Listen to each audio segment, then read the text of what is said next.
Coming up next, a review of the most popular film in America right now, Steven Seagal in Under Siege. I'm thrilled to death to hear that, yeah.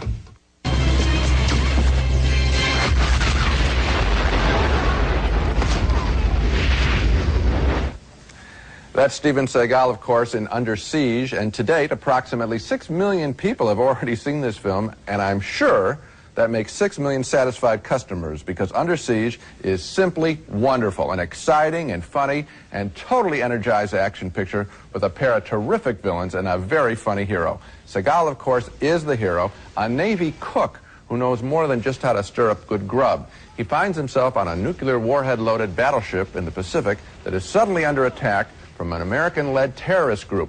Tommy Lee Jones is the bad guy in charge, a disaffected CIA agent.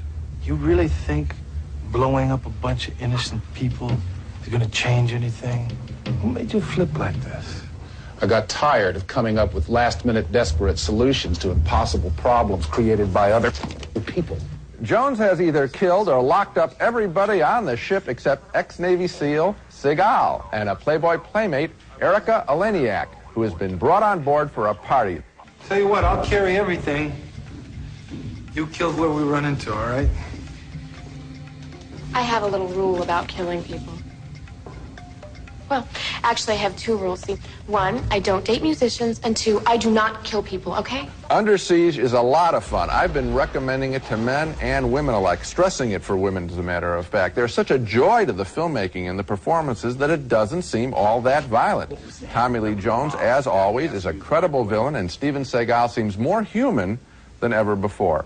Obviously, I strongly recommend Under Siege. It's one of the best times you're going to have at a movie this year. It was one of mine. And I completely agree with you. And when I saw the trailer for this movie, I thought, here we go, Die Hard goes to sea. I thought I could predict the whole movie, and in a way, I could predict the whole movie, but it was really fun because of the performances. Yeah.